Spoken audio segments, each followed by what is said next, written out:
बिस्मिल्लाहिर्रहमानिर्रहीम, अस्सलाम वालेकुम। जियो न्यूज़ के इस्लामाबाद स्टूडियो से आप देख रहे हैं कैब्रल टॉक और मैं हूं मुनीब फारूक। पेट्रोल बम जिसे कहा जाता रहा है पाकिस्तान तहरीक इंसाफ की तरफ से, माजी में भी जब पाकिस्तान तहरीक इंसाफ की हुकूमत नहीं होती थी तो जब भी हुकूमत पेट्रोल की प्राइसेस इंक्रीज करती थी, जनाब इमरान खान के ट्वीट्स आते थे जिसमें वो फरमाते थे कि शर्म आनी चाहिए इस हुकूमत को, इस गुर्बत के आलम पे लोगों के ऊपर पेट्रोल बॉम्ब रखा गया है, पेट्रोल बॉम्ब फाड़ा गया है। इस हुकूमत ने भी, यानी इमरान खान साहब की हुकूमत ने गुज़िश्ता रात जब पेट्रोल की कीमतों में इजाफा किया तो इतलात ये है कि ओगरा ने महज ₹1 प्राइस बढ़ाने की बात की थी, जबकि हुकूमत ने ₹5 बढ़ा दी। तकरीबन ₹3.5 की लेवी है पेट्रोल के ऊपर, या पेट्रोल प्राइसेस के अंदर उसकी शमूलियत है। ये बात अपनी जगह दुरुस्त है कि पेट्रोल की प्राइस इंटरनेशनल मार्केट के साथ पैरिटी रखती है, उसको देखकर पाकिस्तान के अंदर पेट्रोल प्राइस को उसको एनालाइज किया जाता है या उसको रखा जाता है। लेकिन अगर ऐसा ही है और ये दुरुस्त बात है तो फिर ओगरा ने तो महज ₹1 का कहा था, आपने ₹5 बढ़ा दिए। और इसके जवाब में जब जनाब फवाद चौधरी साहब से मुतअद्दिद लोगों ने ट्विटर पर पूछा कि हुजूर ये बताइए कि ये पेट्रोल प्राइसेस बढ़ गई है और बहुत ज़्यादा है, तो फवाद चौधरी साहब ने, जो कि वफाकी बात है, उन्होंने एक ट्वीट किया जिसमें वो फरमा रहे हैं पाकिस्तान में तेल की कीमतें अब भी रीजन में सबसे कम हैं, या तो 3 सालों में तेल के कुएं निकल आते, वरना जाहिर है जब आपने तेल बाहर से खरीदना है तो कीमत बढ़ेगी तो कीमतें बढ़ेंगी। यही उसूल बाकी दरामदात के लिए भी है। असल कामयाबी यह है कि 75% आबादी की आमदनी में भी खातिर खा इजाफा हुआ है, यह कहना है जनाब फवाद चौधरी साहब का। लोग क्या कहते हैं वो मैं आपको बाद में सुनवाऊंगा, लेकिन एक इंडिपेंडेंट वॉइस हमारे पास मौजूद है, खुर्रम हुसैन साहब की माहिर मईशत है, वो फवाद चौधरी साहब के इस क्लेम के ऊपर इस मुख्तसर से क्लिप में क्या फरमा रहे हैं, जरा सुनिएगा। फवाद चौधरी जो 2 बातें उन्होंने कही हैं उनमें से एक दुरुस्त है और दूसरी की बुनियाद नहीं पता, तो कह नहीं सकते कि वो किस हद तक दुरुस्त है या नहीं। जो बात उनकी दुरुस्त है वो ये है कि पेट्रोल की प्राइसेस रीजन में पाकिस्तान में वाकई में कम है। जो बात उनकी जिसकी बुनियाद नहीं समझ आ रही वो ये है कि 75% आबादी जो है उनकी आमदनी बढ़ी है। इसका मुझे नहीं पता वो डेटा कहाँ से ले रहे हैं, अलबत्ता गवर्नमेंट का अपना डेटा ये दिखा रहा है कि आपका जो दिहाड़ी तबका है, मजदूर तबका जो है, उनकी इनकम जो है वो मुश्किल से 3 से लेके 8% इंक्रीज हुई है पिछले साल से, जबकि जो महंगाई, जरूरी अशियात की महंगाई वो लोग फेस कर रहे हैं वो 13 से लेके 17% तक इंक्रीज हुई है। फवाद चौधरी साहब ने जो बात सामने रखी है, जिस तरह से दिफा किया है, अब आपने देख लिया कि ये बात दुरुस्त है और माहिर मईशत भी कह रहे हैं कि फवाद चौधरी साहब की ये बात बिल्कुल दुरुस्त है कि रीजन के अंदर, इस खित्ते के अंदर, पाकिस्तान के अंदर जो पेट्रोल प्राइस है वो खित्ते में सबसे कम है। लेकिन जब हम लोगों के सामने यही बात लेकर जाते हैं और यही सवाल रखते हैं, पेट्रोल प्राइसेस जब बढ़ती हैं तो लोग क्या कहते हैं, अवामी सेंटिमेंट क्या है, ये जानना बहुत ज़रूरी है। किसी को अच्छा लगे या ना लगे, लेकिन मजबूरी है, जब पेट्रोल तो पाकिस्तान की अवाम ने ही डलवाना है, और जब हम उनसे पूछते हैं तो वो क्या कहते हैं, जरा सुनिए। निकम्मी गवर्नमेंट है, इसने ज़रा कोई एहसास नहीं करा गरीब अवाम का कि क्या बनेगा इनका, जिनके छोटे छोटे बच्चे हैं। इमरान खान बोल रहा था जी ये पेट्रोल इतना सस्ता है, ये इतना महंगा दे रहे हैं। अबे भाई तू इससे ज़्यादा तो तूने महंगा कर दिया तेरे दौर में। उनके दौर में तो चल फिर भी डॉलर 115 का था, इस टाइम तो डॉलर भी 170 रुपये का डॉलर चला गया है। ये क्या हुकूमत चलाएगा, इसको तो हुकूमत चलानी नहीं आती। जी ऐसा है कि ये फवाद चौधरी ही अफोर्ड कर सकता है। ओगरा ने ₹1 बढ़ाने का कहा, हुकूमत ने ₹5 बढ़ा दिए हैं। इससे ज़्यादा अवाम के साथ जुल्म क्या है? जींदा तो आगे है कोई नहीं गा, ये दिनों चंगा तो उंज के फाइल आके मार देना सारे ਨੂੰ। कारोबार है कोई नहीं गा। 125 रुपये लीटर तेल कर दिता इन्हें। इन्होंने उन्होंने हुकूमत चंगी 70 रुपये लीटर तेल हैगा। आटा हुण लैके दे के आया, 90 रुपये का किलो आटा दे के आया लैके घर। इनू कहो साडी जान छाड़ देवे। यही हुकूमत थी जब 65 रुपये पेट्रोल था तो कंटेनर पे चढ़ के चीखे मार देते, जी पेट्रोल 65 रुपये है, ये 40 रुपये होना चाहिए। अभी उनकी कैलकुलेशन कहाँ गई हुई है जो उस वक्त कंटेनर पर चढ़ के शोर करते थे। नो प्रॉब्लम, अगर महंगाई हो भी जाती है तो कोई मसला नहीं है, हम सर्वाइव कर रहे हैं। 60 रुपये लीटर पे पेट्रोल पे भी हमने सर्वाइव किया, आज 123 पे भी हम सर्वाइव करेंगे। हमारी आमदन तो नहीं बढ़ी। वोट तो PTI को ही दिया था जी, सपोर्टर हैं उन्हीं के, मगर अब थोड़े से हम भी तंग आ गए हैं। खान साहब हमारे हाल पे रहम करें, हम आपके बहुत पक्के और बहुत पुराने सपोर्टर हैं, मगर अभी हम शर्मिंदा हो रहे हैं। अवामी सेंटिमेंट है जी।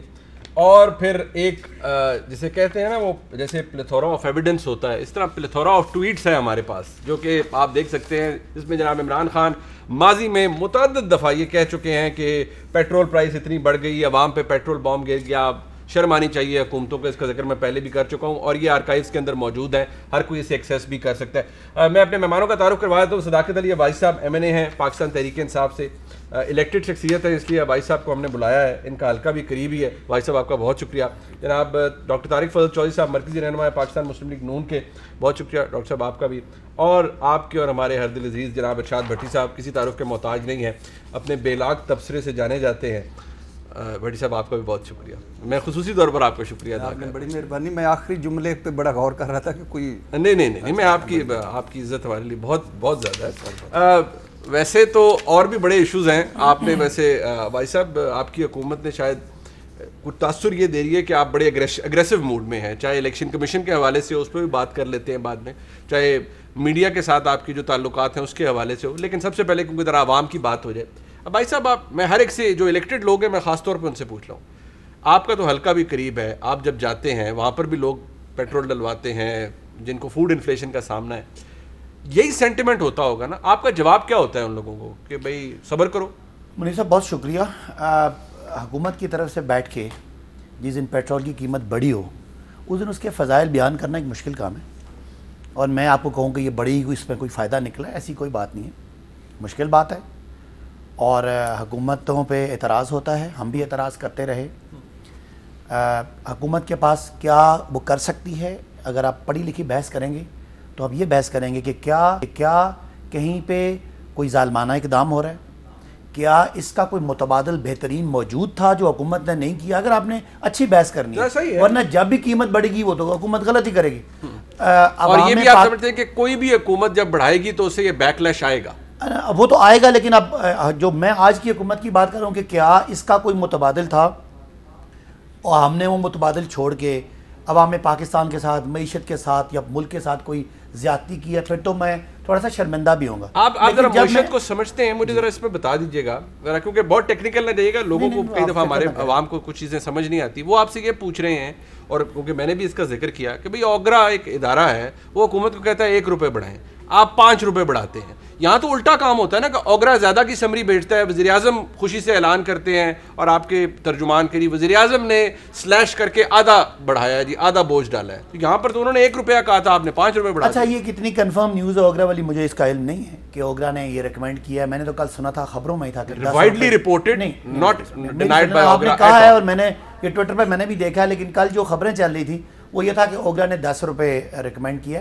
अब चूँकि मैं अपनी पूरी बात मुकम्मल कर लूँ कि इस साल जनवरी में जब दुनिया में तेल की कीमतें बहुत बढ़ी, पूरी दुनिया में क्राइसिस है इस वक्त, हेल्थ क्राइसिस है और इकॉनमी क्राइसिस है कोरोना की वजह से, तो जो इस पे सेल्स टैक्स था वो 17.5% था, वो इस हुकूमत ने कम करके उसको 10.5% कर दिया। ये भी आपको खबर बतानी चाहिए लोगों को कि वाकई हुकूमत ने अपनी जो आमदनी है वो 17% से कम करके 10.5% किया। कल अगर हमने टैक्स इकट्ठा करना है, अल्लाह के फजल से ये टैक्स किसी तरह कोई सरे महल में या लंदन में नहीं जाएगा, ये टैक्स पाकिस्तान के लोगों पे ही लगेगा। लेकिन जो हुकूमत अपनी टैक्स कलेक्शन की जो बदनामी अपने ऊपर ले सकती थी वो लेके इसको इस हद तक लोगों को रिलीफ दिया कि अपना टैक्स कम किया। बाकी अगर पूरी दुनिया में पेट्रोल और ऑयल तेल इम्पोर्टेड है और वो दुनिया में महंगा हो रहा है तो उसको हम सस्ता दे के, तो अगर सुने सस्ता देंगे तो किसी न किसी तरह अवाम की जेब से पैसा कहीं और निकालना पड़ेगा, क्योंकि अल्लाह के फजल से ये हुकूमत, और जिसको अवाम महंगाई पे बुरा भला कहे भी तो उनको पता है कि ये ईमानदारों की हुकूमत है, कम से कम चोरों की हुकूमत नहीं है कि यहाँ से टैक्स जो इकट्ठा करेंगे वो किसी ना किसी जगह अवाम पे ही लगाएंगे। और अगर किसी वजह से हमारे पास ख़जाने में कमी है, टैक्सों जो हमारे कर्ज़ों की किस्तें बहुत ज़्यादा हैं और पिछली हुकूमतों ने भरमार ली है, तो आज हुकूमत को जो मईशत के मसाइल हैं, अगर जो हम जिस वक्त हम तकरीरें करते थे हम इसी बुरे वक्त की निशानदेही करते थे कि आज इस करप्शन को रोकें, इन लोगों को रोकें, वरना कल हमें तकलीफ होगी। तो आज वही तकलीफ है, वो सारी तकलीफ। मुझे बता दें डॉक्टर भाई साहब, फिर मैं डॉक्टर साहब से पूछ लेता हूँ, फिर ये कुछ बातों को कंफर्म कर दें। वज़ीर आज़म फरमाते थे इक़्तिदार में आने से पहले, अगर 1 रुपया डॉलर बढ़ता है तो मुल्क पर इतना कर्जा बढ़ जाता है। यहाँ आप देख लें पिछले कुछ दिनों में डॉलर कितना बढ़ा है। पेट्रोल प्राइस बढ़ती है तो ये बड़े जालिम है, मुतअद्दिद अल्फाज का इस्तेमाल किया जाता था, चोर डाकू सब कुछ, और बड़ी बेशरम हुकूमत है। आपने कहा कि आप कंफर्म या डिनाई नहीं कर सकते, लेकिन क्योंकि ये एक ऐसा फैक्ट है जो कि मैं बयान कर रहा हूँ ओगरा वाला, कि अगर ये गलत होता तो हुकूमत पाकिस्तान और सबसे पहले ओगरा कहता कि नहीं जी ये बात फैक्चुअली गलत है, हमने 10 रुपए कहा था, हुकूमत ने 5 रुपए बढ़ाए। ओगरा ने 1 रुपया कहा था, आपने 5 रुपए बढ़ा दिए। मुझे ये बताएं कि माजी में जब हुकूमतें ये करती थी, पेट्रोल प्राइस इंक्रीज करती थी, आप लोग कहते थे ये बड़े बेरहम लोग हैं। क्या आज आपको इतना तो कह दें कि इदराक हो रहा है कि हुकूमत में आके पता चल गया जी कि इतने सस्ते भाव नहीं बिकती और बड़ा मुश्किल है गवर्न करना? इसकी रियलाइजेशन मैंने अपने सवाल के जवाब में इस तरफ आपको लाने की कोशिश की कि माजी की हुकूमत में आज की हुकूमत में फ़र्क क्या है। माजी की हुकूमत का एक ही उनके बारे में मशहूर थी कि वो करप्शन करते हैं, मनी लॉन्ड्रिंग करते हैं, यहाँ से टैक्स इकट्ठा करते हैं, उससे प्रोजेक्ट्स लगाते हैं, उससे कमीशन किकबैक्स लेके अपने लंदन में और सारे महलों में घर बनाते हैं। ये हमारा पॉइंट था और हम इसीलिए इनको चाहते थे कि ये आवाम पे जुल्म करके खुद अपने आप को अपने पेट मैं इफेक्ट बता दूं, 10 रुपए डीजल का कहा था, 1 रुपया पेट्रोल का। अब मैं आपका जो आपने कहा कि 1 रुपया की जो करेंसी गिरती है, तो बिल्कुल ये कहा था और उसी वक्त कहा था जब ये खसारे बढ़ रहे थे और पाकिस्तान का जो बैरूनी कर्जा वो तारीखी हो रहा था। तो मैं आज कम अज़ कम अपने लोगों को, अपने वोटर्स को कहता हूँ और उनको मेरी बात का यकीन भी है, इस हुकूमत ने 1 रुपये का खसारा ना बजट में किया, ना 1 रुपये का खसारा किया बैरूनी कर्जे में। जो खसारे हैं आज भी करंट अकाउंट का खसारा है या बजट का खसारा, तो वो सिर्फ और सिर्फ उन सूद की पेमेंट्स का है जो ये कर्जे लेते हैं। मतलब आपका गिव अवे लोगों को ये है कि भाई प्रॉब्लम है, महंगाई जरूर हो रही है, लेकिन इन अदर वर्ड जहां पैसा चोरी नहीं हो रहा, किसी के अकाउंट में नहीं जा रहा, इससे सरे महल नहीं बन रहे, इससे लंदन के अपार्टमेंट नहीं बन रहे। यही आर्गुमेंट। देखिए, अगर 20 अरब डॉलर का खसारा हुकूमत छोड़ के जाती है तो अगले 2 साल करेंसी ने गिरना भी है, महंगाई ने होना भी। Very good. और उस 20 अरब डॉलर को अगर हम 20 से 25 लेके जाते, हम इनसे बड़े चोर होते। हमने उस 20 अरब को आज 0 पे ले आए, हमने कौम को तकलीफ में रखा है, लेकिन कम से कम मुल्क के मुस्तकबिल को बचा लिया। मुल्क के मुस्तकबिल को डॉक्टर तारिक फजल चौधरी साहब बचा लिया है ना। इससे वो लंदन के एवन फील्ड के जो अपार्टमेंट है वो इस पैसे से बढ़ेंगे। ये जो 3.5 रुपए लेवी लगी है। और फैक्ट दोबारा मैं अपने नाज़रीन को बता देता हूँ कि 10 रुपए के करीब समरी थी ओगरा की कि डीजल बढ़ाया जाए, 1 रुपए के लिए समरी थी कि पेट्रोल बढ़ाया जाए। पेट्रोल की कीमत में 5 रुपए 1 पैसे इजाफा किया हुकूमत पाकिस्तान ने। डीजल के अंदर भी तकरीबन 5 रुपए यानी उसको आधा करके बढ़ाया। लेकिन डॉक्टर तारिक फजल चौधरी साहब, सबसे बड़ा आर्गूमेंट भाई साहब का क्या है? पैसे बढ़ाए हैं, महंगाई ज़रूर हो रही है, लेकिन ये पैसा किसी एक फ़र्द की जेब में नहीं जा रहा, बल्कि इससे हुकूमत और मईशत में बेहतरी आ रही है। हाँ, 2-3 बातें हैं जी। बिस्मिल्लाहिर्रहमानिर्रहीम। बहुत शुक्रिया मुनीब साहब। एक तो जब आप ये क्लिप दिखा रहे थे और आवाम जो अपने जज्बात का इजहार कर रहे थे इस हुकूमत के लिए, तो मेरे ऑनरेबल कुलीग और भाई अब्बासी साहब जो हैं वो आहिस्ता आहिस्ता कह रहे थे घबराना नहीं है, घबराना नहीं है, घबराना नहीं है। अब ये पता नहीं वो अपने आप को कह रहे थे या आवाम को कह रहे थे, तो ये ख़ुद बता सकते हैं। अच्छा। कि और जो उन्होंने अभी गुफ्तगू की उससे तो मुझे यही लगा कि वो आवाम को ही कह रहे थे कि आपने घबराना नहीं है। 60 रुपये का जो पेट्रोल है वो मतलब रखने वाली हुकूमत चोर है, और ये आज 120 रुपये क्रॉस कर गए हैं, ये ईमानदार है। इस पर मैंने इन्हें मुख्तसर सा एक लतीफ़ा सुनाया था एक और प्रोग्राम में, दोबारा वो मैं नाज़रीन के लिए सुना देता हूँ कि एक शख्स का जो बाप है वो चोर था। अब वो अपने बाप की तारीफ़ कैसे कर रहा है, कहता है अब्बा हजूर बहश्ती फ़लाँ घर में चोरी करने गए और वो बेईमान अपने घर में नमाज़ पढ़ रहा था और जाग रहा था, और अब्बा हजूर बहश्ती वापस आ गए। तो जो अपने घर में नमाज़ पढ़ रहा है वो चोर है, ठीक है। 60 रुपये दे रहा था पेट्रोल, जो चोरी करने गया है वो बेचती है। अच्छा। चूंकि वो खुद हैं, जाहिर है कि 120 वाला बेचती और 60 वाले जो हैं वो चोर हैं। वो आपने हालात ऐसे पैदा किए, अगली बात बताता हूँ मैं, जरा झटकी सी बात कर रहा हूँ ताकि लोगों को समझ आए। इन्होंने तो काफ़ी टेक्निकल मार देने की कोशिश की है और बात तो है कोई नहीं। हमारी ये पोठवार की एक ज़रबुल मिसल है कि जब इंसान की ज़िंदगी में एक ऐसा मरहला आता है जब वो कुछ काम करने के काबिल नहीं रहता, तो वो सिर्फ शिकायतें लगाने वाला रह जाता है। उसे कहते हैं शिकायतें लगाने वाला बाबा। अच्छा। ये हमारे पोठवार की रिवायत है। ठीक। तो ये शिकायतें लगाने वाले बाबे हैं जिनसे कुछ नहीं हो सकता।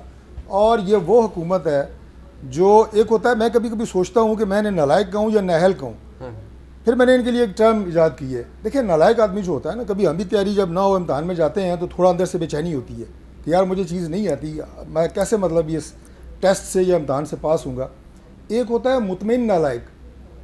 मुतमिन नालायक नई कैटेगरी है, ये नई कैटेगरी है। अच्छा। जो इस हुकूमत को आप देखेंगे कि नालायक भी हैं, नाहल भी हैं और मुतमिन हैं। मतलब हद है डिटाई की, जो मर्जी हो जाए। कितने मेंबर हैं इनसे पूछें, ज़ाहिर अक्सरियत है इनकी अवाम में। एक मेंबर का भी ज़मीर जागा है, किसी ने कहा यार कि अवाम के साथ जुल्म है? चाहे टीवी के ऊपर कहा हो, चाहे आपने पार्लियामेंट के अंदर खड़े होकर कहा हो। देखें बिजली और गैस, मैं पूरी ईमानदारी से बात कर रहा हूँ, एज पाकिस्तानी बात कर रहा हूँ। मैं इसके फजाइल नहीं बयान कर सकता। फजाइल बयान करेंगे तो बाहर निकलेंगे तो लोग अंडे मारेंगे, फजाइल कैसे बयान करें? इस वक्त भाई साहब खुद पेट्रोल पंप पे नहीं जा सकते, ड्राइवर जाता है, तो कैसे जाएं? ड्राइवर जाता है पेट्रोल डलवाने, यकीन करें। नहीं अगर असद उमर साहब गए, लोगों ने कहा, उस वक्त पूछा उन्होंने, आपने देखा होगा वो क्लिप, यदि आपने कहा था कि पेट्रोल महंगा हुआ, 60 रुपये से ऊपर हुआ तो मैं इस्तीफा दूंगा, उन्होंने कहा जी कोई संजीदा सवाल करें, तो ये गैर संजीदा सवाल है। मतलब ये सारे इनके दावे हैं ना उस वक्त के। तो मैं ये बता रहा था जी कि बिजली और गैस की कीमत आप देखें, कीमतें अगर वहाँ से आप शुरू करें, कॉमन मैन का उन्होंने कहा ना, फवाद चौधरी साहब ने, ये वो वजीर हैं जो उनका तो आर्गुमेंट ये है फवाद चौधरी साहब का कि लोगों की कुव्वते खरीद बढ़ी है सर। जो 75% लोगों की, जो वजीर आपको ये कहे आमदनी बढ़ी, 50 रुपए में हम हेलीकॉप्टर की राइड आपको देंगे फी घंटा, उसकी बात को कौन संजीदा ले सकता है? ये तो मजाक है। मैंने कहा ना मुतमईन ना लाइक बात, तो वो भी स्टिक करते हैं, यानी गैर संजीदगी की इंतहा है।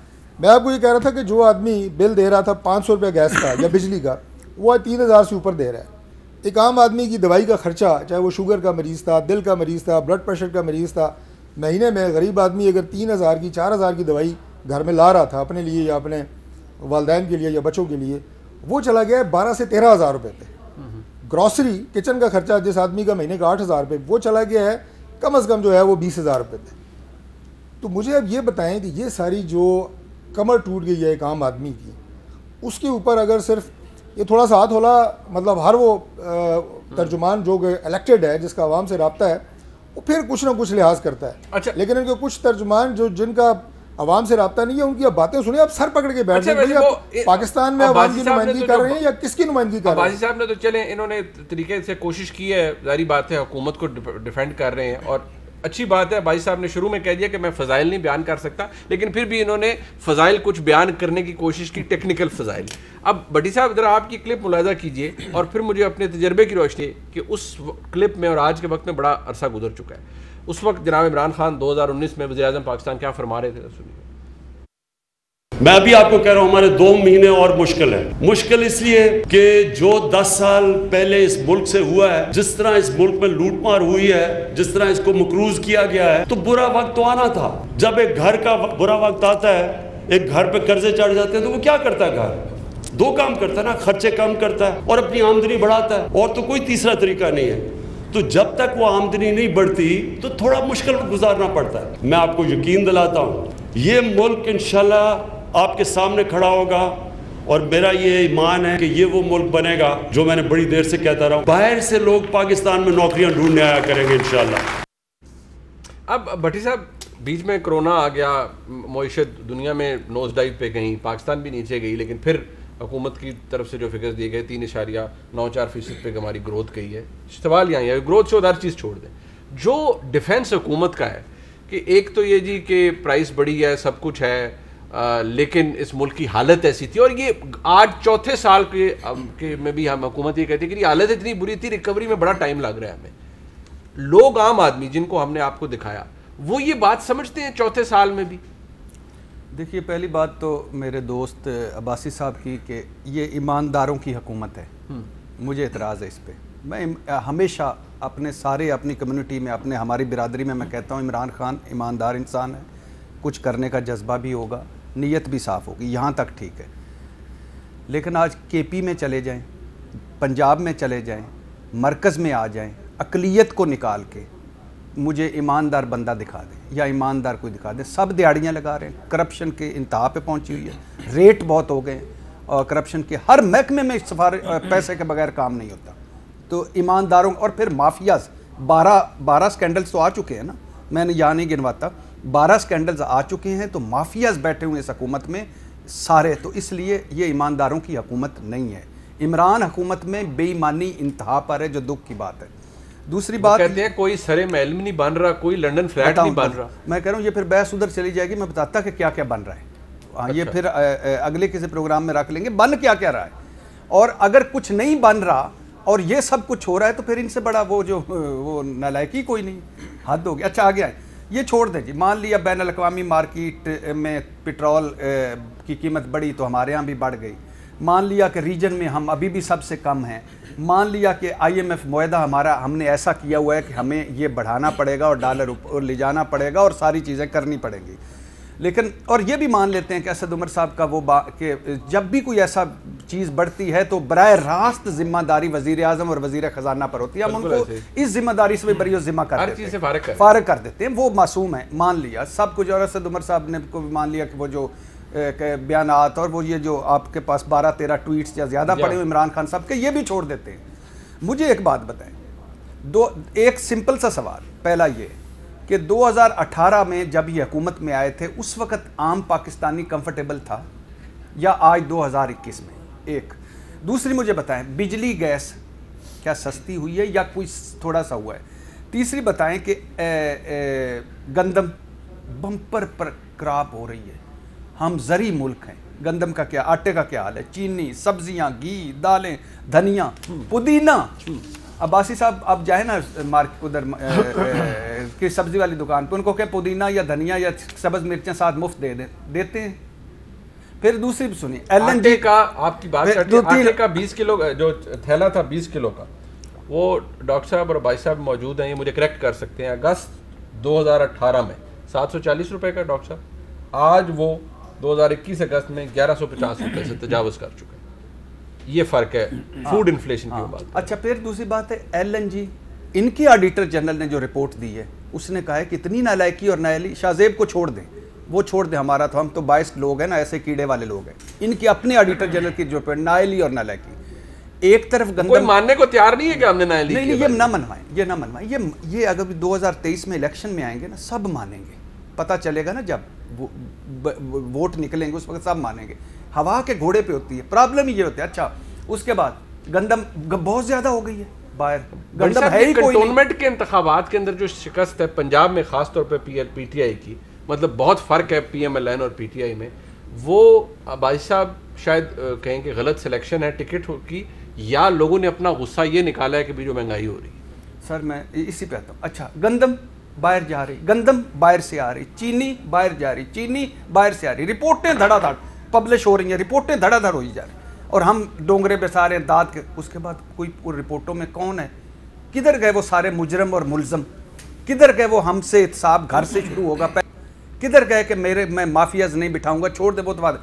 अच्छा, जो इम्पोर्टेंट बात है, इम्पोर्टेंट बात ये है कि ये इनको समझ नहीं आ रही, इनको समझ नहीं आ रही, इनको अल्लाह ने इनकी औकात और कद से बड़ी जिम्मेदारी दे दी, इनको समझ नहीं आ रही। इमरान खान की नाकामी इमरान खान की नाकामी नहीं है, जो मैं अक्सर कहता हूँ, ये 30% यूथ की नाकामी होगी, लोग सियासत से फिर निकल जाए। मतलब लोग आपके नजदीक मायूस हो रहे हैं तरीके इंसाफ से फाइनली। मैं कह रहा हूँ कि ऐसे ऐसे अलकाबात से नवाज रहे हैं लोग कि मैं टीवी पे बयान नहीं कर सकता। लेकिन हमारे कुछ जो दोस्त हैं वो तो ये कहते हैं कि हम अगली दफा भी रिकॉर्ड कामयाबी हासिल करेंगे। नहीं, इंतखाबात कुछ दोस्त तो आपके ऐसे भी हैं कि जो 2028 तक के कंधे झुका कहते हैं हम आपका भाई वजीर 2028 तक। अच्छा, ये ऐसे भी है? हाँ, हमें कई मतलब प्रोग्रामों में हम निकल रहे होते हैं, वो दाखिल होते हैं, या प्रोग्राम खत्म होते हैं, या फिर भाई 2028 का मैं तो उनको कहता हूँ कम बताया है, 38 का। डॉक्टर साहब तुसी तो को और काम करो। अच्छा, 2028 तक वजारता नहीं डॉक्टर साहब अगली दफा तो भाई साहब को मिल रही है। मैंने डॉक्टर साहब दफा तो हमने बड़ी भाई साहब के लिए मैं भी सिफारिश की थी। अच्छा, दो बयान बड़े खूबसूरत दिए हैं हमारे 2 तर्जमानों ने, वो भी सुनते जाइएगा। और ये आपने जो वो कंटोनमेंट वाल किया ना, वो ये पोश इलाके थे, पढ़े लिखे लोग थे, इनको महंगाई उतनी हिट नहीं करती जितनी हम बस्तियों वालों को या बाकी सारों को करती हैं। उन्होंने आपको क्या दिया, आपको पेशावर में क्या मैसेज दिया, जहाँ दूसरी मरतबा आपकी हुकूमत है कि खौफ खुदा करो, शर्म करो। ठीक है। अच्छा, एक जुमले दो। अच्छा, लाहौर तो चलो छोड़ दें, और मुल्तान गुस्सा हो जाएंगे इतनी लंबी तकरीर हार गए बड़ी साहब। नहीं, पिंडी अब्बासी साहब ने, यही तो इनकी खूबसूरती है कि सुनते हैं और इनको अंदर से पता है सही बातें। अच्छा, 2 बयानात, एक मरियम औरंगजेब साहबा ने बयान दिया, मैं बड़ा खुश हुआ और उनको मैं दाद दे रहा हूँ मरियम साहबा कि मुहज़्ज़म मुआशरे में वज़ीर आज़म झूठ नहीं बोलता, ये उन्होंने कहा।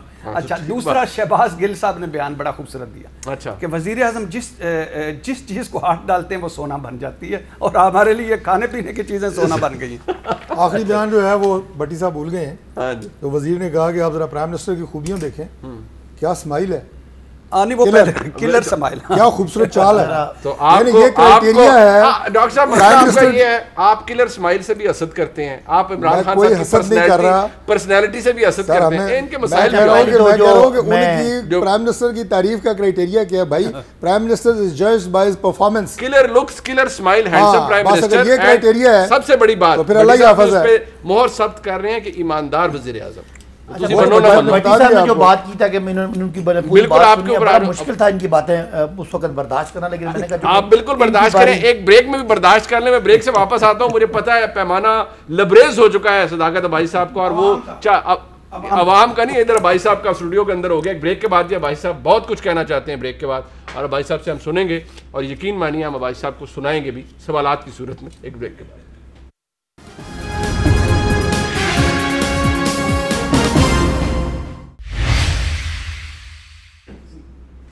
एक ब्रेक के बाद फिर खुशामदीद कहते हैं। देखिए जी, एक तो बकौल भट्टी साहब के, इन दोनों का जवाब, आपकी हुकूमत बिल्कुल ईमानदारों की हुकूमत नहीं। दूसरा जो हाल में ये कोई नया फ्रेज़ है, वो कहते हैं कि आपकी हुकूमत मुतमईन नालायक हुकूमत है। देखिए भट्टी साहब ने एक बात की, चले अच्छी बात की कि जी इमरान खान को मुवाजना किया नवाज शरीफ साहब से और जरदारी साहब से, तो कहा कि ईमानदार आदमी है। और दूसरा इन्होंने कहा कि जी बाकी सारे वजीर कर अपने, बड़ी ये ज़्यादती वाली इनकी बात है कि मैं आपको बताऊं नवाज शरीफ साहब की, अब सर आप सुन लें ना, सुनिए,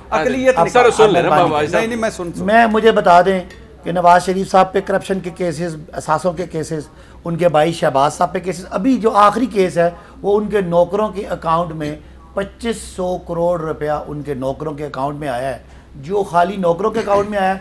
ये मैं जो कहता था कि पैसे बाहर जाते हैं, तो आपने उसको तंजिया लिया कि यहाँ जो टैक्स लगता था, शहबाज साहब के जो शरीफ ग्रुप ऑफ कंपनीज़ के मुलाजमीन हैं, चपड़ासी, चौकीदार, अभी जो आखिरी केस है उसमें 2500 करोड़ रुपया उनके मुलाजमों के अकाउंट में आया। तो वो पैसा इसी गरीब कौम का था, तब भी हम सही थे।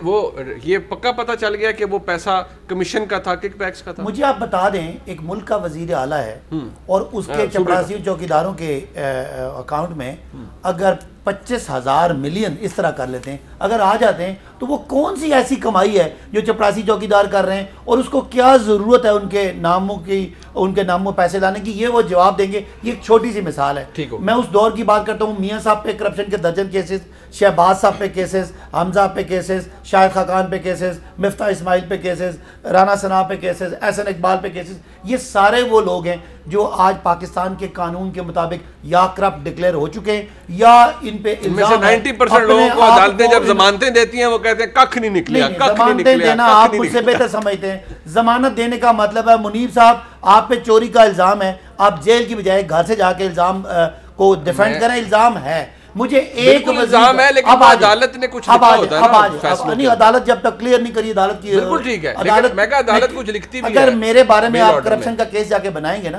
तो कुछ सबूत होंगे, कुछ कागज होंगे, ऐसे तो नहीं केस बना सकते कि मुझे जिसको मर्जी। लेकिन आपको अगर खुदा न खास्ता को पाबंदी में रखता है, तो जब अदालत आपको बेल देगी और अगर ये लिख देती है कि भाई अभी तक नैब ने कुछ निकाला ही नहीं, कोई एविडेंस ही नहीं, तो फिर मैं भी ये कहूंगा कि भाई साहब के खिलाफ कोई केस जो बनाया उसमें दमखम ही नहीं। मुनीब, आप नैब की नालायकी की बातें करें, लेकिन आपने अभी अवाम पाकिस्तान की बात की थी। अवाम पाकिस्तान सारे समझते थे ये लोग चोर हैं, इसीलिए उन्होंने वोट दिया। अब उसके मुकाबले भाई कहते हैं हम शर्मिंदा भी हैं जी, उसके मुकाबले में मुझे इमरान खान की हुकूमत की, आपने कहा कि सारी चोरों की हुकूमत है, आप मैंने नहीं कहा, नहीं मैं उनकी बात कर रहा कि आप मुझे नाम ले दें। अब मुझे जरा बात प्लीज करने दें, उनके नाम ले दें कि कितना कोई लोग हैं, अगर किसी पे कोई शायबा भी हुआ है तो अगले दिन वो वजारत में नहीं रहा। अगर आप मिसाल देंगे तो मैं डिफेंड, हाँ, वो सेक्रेटरी जनरल बन गया पार्टी का। अगर नहीं, वो पार्टी का सेक्रेटरी जनरल बनना अवाम के किसी खजाने का उससे कोई खर्चा नहीं होता। दिहाड़ी लगा जाओ तो फिर सेक्रेटरी जनरल। मैं आप अगर मैं ये कह रहा, मैं एक बंदे की बात नहीं कर रहा, मैंने आपको 15 गिने या 15 और आपको पता होंगे। आप मुझे मुआवजा कर दें, वो खुद करप्शन के केसेस, उनके सारे वुज़रा के केसेस। मैं आज कह रहा हूँ, आज इमरान खान हुकूमत जितना टैक्स लगा रही है वो पाकिस्तान के गरीबों की तरफ जाएगा। डॉक्टर साहब ने एक बात की, आटा चीनी रिपोर्टें मान की फलाना, सजाएं किसको हुई हैं? मुझे पहले बता दें, कभी आटा चीनी की रिपोर्टें पहले कभी आई? वो सर रिपोर्टा में मैं चार पाना है या मैंने चार डाला या पाकिस्तान की आवाम ने चार डाला? एक स्टेज 1 पे आ जाएं कि इससे पहले तो मिलके चोरियां होती थी, आज कम से कम कोई रिपोर्टें बना रहे हैं। रिपोर्टों के बाद आप मुझसे बेहतर कानून समझते हैं कि इदारे हैं वो अपना अपना काम कर रहे हैं। बड़े बड़े प्यारे हमने अपने नाराज किए, बड़े बड़े वजीर हमने हटाए, लेकिन अब अगली बात पे आ जाएं जब आप बिजली की बात करते हैं, डॉक्टर साहब मुझे इल्ज़ाम देते हैं, मैं शर्मिंदा हो जाता हूँ। काश उनको शर्मिंदा करें जो 15-15, 20-20 साल के महंगे बिजली के मंसूबे इस कौम के हाथ बांध के, इमरान खान हुकूमत के हाथ बांध के, इंटरनेशनल इदारों को सॉवरेन गारंटीज दे के आज लंदन में छुपते फिर रहे हैं। आप उनका बात करें ना, इमरान खान हुकूमत को कैसे आप बिजली की महंगाई का ताना दे सकते हैं?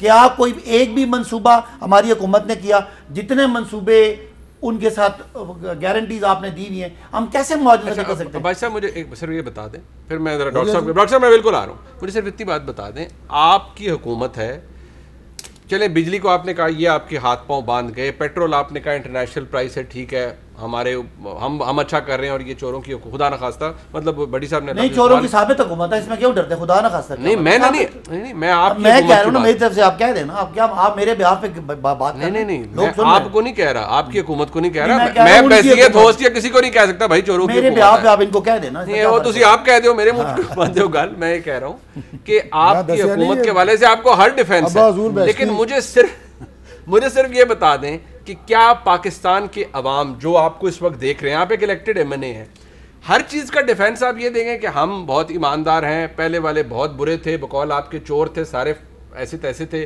और महंगी बिजली कर गए, ये सब कुछ कर गए। ये आर्गूमेंट चौथे साल में आप यही सेल कर रहे हैं भाई साहब। मैंने और आपने पता नहीं कितने प्रोग्राम कर लिए हैं, आज भी यही सेल हो रहा है। जो बंदा पेट्रोल डलवाने जाएगा, काश मैं और आज आप पेट्रोल पंप पे जाएं और आप मेरे साथ खड़े हों, तो आप जब ये आर्गुमेंट लोगों को देंगे तो आप क्या कहेंगे? भाई साहब आप बिल्कुल ठीक कह रहे हैं, थम्स अप। देखिए अगर आप बात रिपीट करें, मैं रिपीट नहीं कर रहा सर, ये प्रोग्राम मैं किसके लिए कर रहा हूं? मैं रिपीट करूंगा, अगर मैंने शुरू में ये कहा था कि जब भी हुकूमत पेट्रोल महंगा करेगी उसके कोई फजाइल बयान नहीं कर सकता, लेकिन सोचना अवाम में ये होता है क्या इमरान खान हुकूमत के पास कोई दूसरा ऑप्शन था? नहीं था। आप कहते हैं पीछे जाते हैं, पीछे इसलिए जाते हैं मुनीब के जिस तरह के कर्जे ये लेके चले गए, जिस तरह के खसारे ये छोड़ गए, हमने इसी मुल्क के इसी खजाने से पैसे इकट्ठे करके तो पे करना है ना। आप मुझे बता दें, मुझे ये बता दें, मुझे वो दौर बता दें जब हम बच्चे थे तो पेट्रोल 10 रुपए लीटर था। भाई साहब क्या पेट्रोल वापस जाता है दुनिया में? ये पीएसओ का आर्काइव है, मुझे जब 8 एक मिनट मेरी बात सुन लें सर, मेरी बात सुन लें। पीएसओ का आर्काइव है जो सितंबर के महीने का, सितंबर का 2011 में इंटरनेशनल प्राइस पर बैरल क्या थी जी? $112। ठीक है जी, पाकिस्तान में उस वक्त पीपल्स पार्टी की हुकूमत थी, 84 रुपए का पेट्रोल था। तो डॉलर कितने का था? अब यहाँ डॉलर की प्राइस खत्म हो गया, डॉलर में पैसे बराबर हो गए। मेरी बात सुने ना, मैं तो आपको मैं आपको यूएसडी बता रहा हूँ, बैरल कितने का था। यूएसडी में जब रुपीस में कन्वर्ट करेंगे तो कम रुपए बनते थे। साहब मेरी बात सुने, मैं आपके सामने एक आर्गुमेंट, एक फिगर रख रहा हूँ,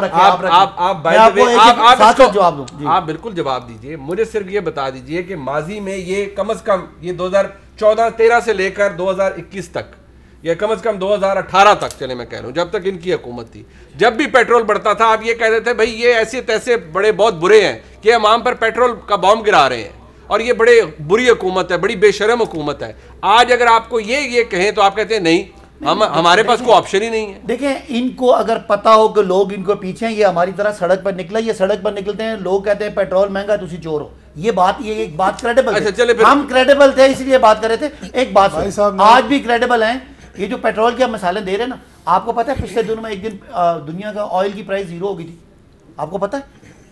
वर्ल्ड ऑयल प्राइस पर बैरल वाज 0। ये बिल्कुल हुई, बिल्कुल मैं कह रहा हूं ना, आप उस तरह की बातें करते हैं। बात सुने ना भाई साहब, लोग आपसे आप कहते हैं, बहुत से लोग ऐसे हैं, फिर it's a political comment to make, मैं नहीं कर सकता।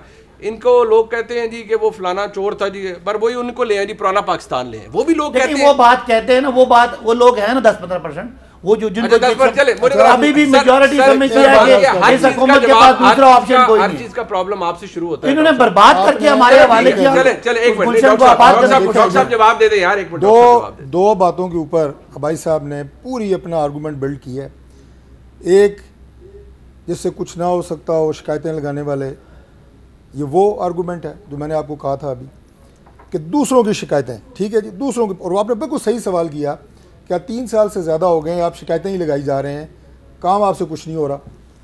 दूसरी बात, वही अपनी नालायकी, अपनी सफ़ों के अंदर चोर बेईमान बैठे हुए हैं लेकिन बेचती हैं दूसरों में। जिसमें आटा बिजली की कीमतें आपने ख़ुद बताई, आपने बताया कि जनाब उस वक्त एक आम आदमी 60 रुपये में पेट्रोल ख़रीद रहा था, उनके ऊपर इल्ज़ाम तराशी आज भी जारी है। आज आम आदमी की 20,000 तीसरी बात यह है जी कि मिनिमम आमदनी एक और आर्गूमेंट जो इनका है, मिनिमम में वेज भी तभी जो इनमें एक और आर्गूमेंट है, 1100 अरब रुपया किसानों को क्या है दफा, 1100 अरब रुपया किसानों में फालतू क्या है, आपका पर कैपिटा टोटल डाइवर्ट करेंगे आपको, इनसे कम है ये आपको नहीं वो तो आप दो चुके डॉलर रूपी का ये आपको डाइवर्ट करेंगे, हर चीज में जवाब भाई साहब, वो है ना ये आपको डॉलर भी इनकी वजह करेंगे मौजूद से। नहीं। दूसरी बात यह है जी कि एक इनका मनपसंद एक और तरीका है जान छुड़ाने का, वो ये है जी कि आप अपोजिशन के ऊपर जो जाली केसेस हैं उनका जिक्र करें। अब इन्होंने एक माजरत से एक झूठ बोला कि जो शहबाज शरीफ साहब पे आखिरी जो केस है वो 2500 करोड़ रुपए उनके मुलाजमों के अकाउंट में है, 25,000 मिलियन। शहबाज शरीफ साहब पे जो आखिरी केस है वो मैं आपको बता देता हूँ 45 लाख रुपए का है।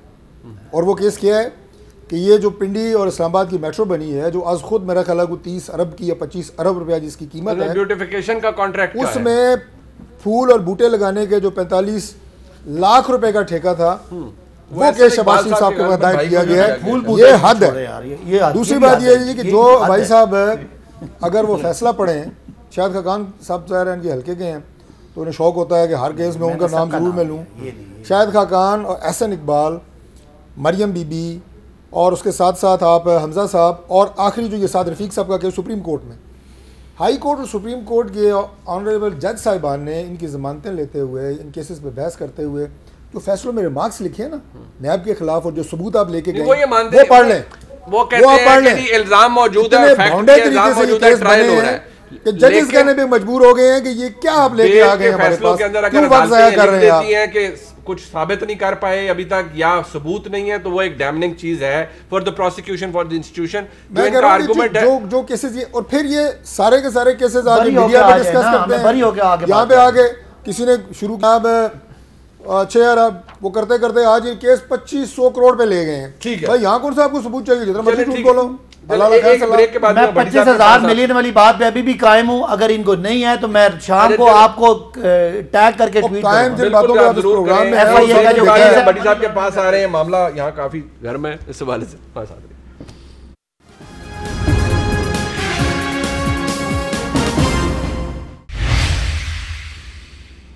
थ्रस्ट क्या है जी आर्गुमेंट का? आपने दोनों चीजें सुन ली, हुकूमत की भी ऑपोजिशन की भी। बड़ी साहब, भाई साहब के पास यही है आर्गूमेंट जो अब भी है, वो कहते हैं नहीं पहलों ने इतनी बुरा कर दिया इस हुकूमत के साथ, वो कोई चीज़ मानने को तैयार नहीं है, ना ये मानते हैं ना आज के लोगों के अवाम के सेंटिमेंट मांगते हैं।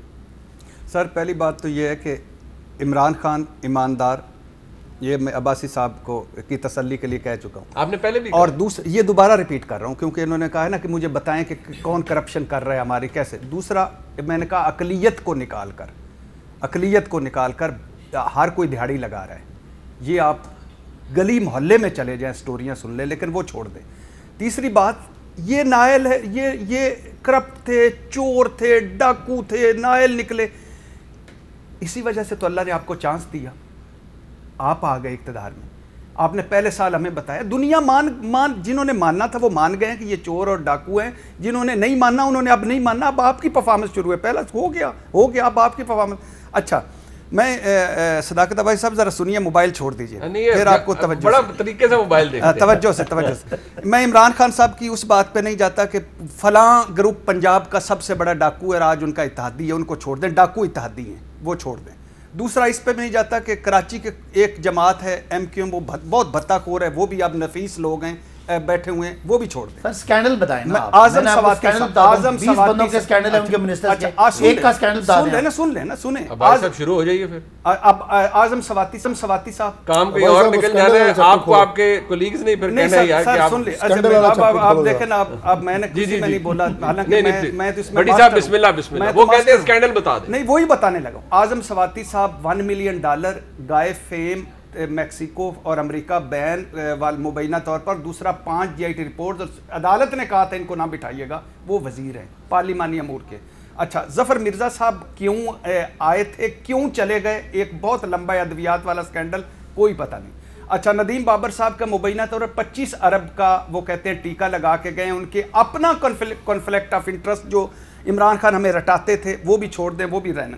अलीम खान नैब के मुल्ज़म है, जहांगीर तरीन नायल होने के बाद काबीना में बैठते थे, ये तो अब थोड़े से लेफ्ट राइट। एक भी केस हमारे दौर का नहीं है। अच्छा इन्वेस्टिगेशन जहांगीर तरीन साहब यार जो आपने नाम लिए ना, एक का भी केस कोई इल्जाम हमारे दौर का नहीं है, पुराने। अच्छा अब सुने तो, अच्छा सुनते बख्तियार साहब अच्छा सुन लेना, आमिर कैनी साहब को पुराने दौर का सुन लेना, मुनीब साहब देखो ना, आमिर कैनी साहब पुराने दौर का। आमिर कैनी साहब पे कौन सा क्या इल्जाम है? दवाइयों वाला, तो दवाइयों वाला इल्जाम है। अगर कोई इल्जाम लगा तो उसके बाद वो कैबिनेट से हट गया। अच्छा कैबिनेट से हट गया और आपने कोई प्राइम मिनिस्टर क्यों कहते थे मैं इंक्वायरी करवाऊंगा अपने लोगों की? एक्शन करना चाहिए। Very good. प्राइम मिनिस्टर ने क्यों कहा था कि मैं खुद एहतसाब करूंगा? प्राइम मिनिस्टर को कोई नायब को रोक नहीं सकता।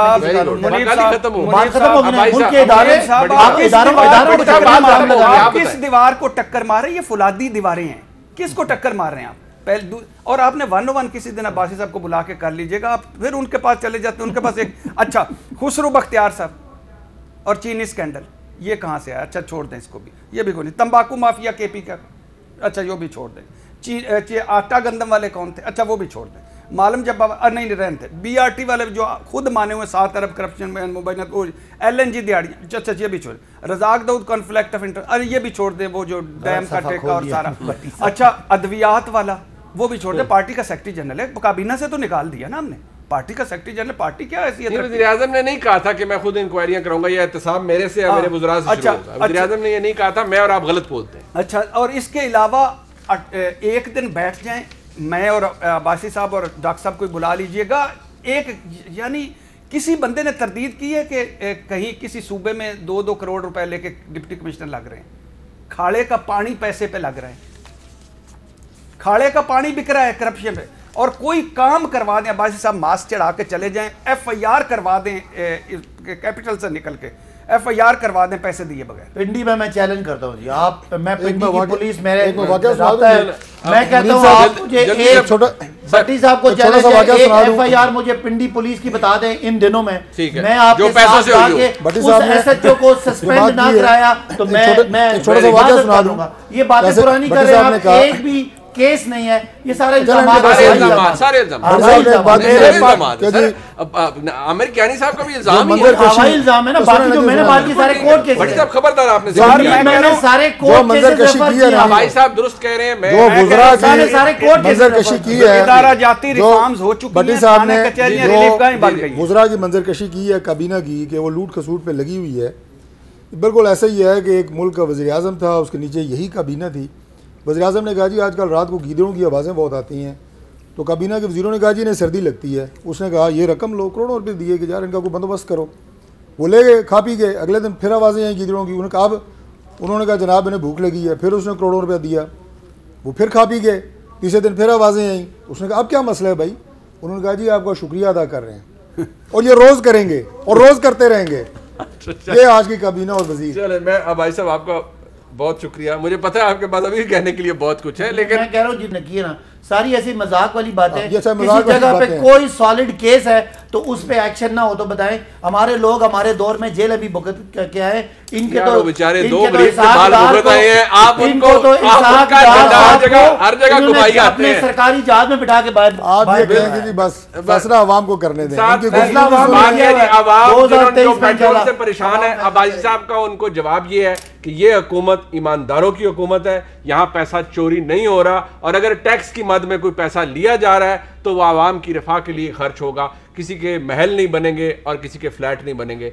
आपको अब्बासी साहब का एक इलेक्टेड MNA का यही जवाब है, और अगर महंगाई है तो गुजारा करें। देखने का बहुत शुक्रिया जी, घबराना नहीं है, देखने का बहुत शुक्रिया जी, खुदा हाफिज़।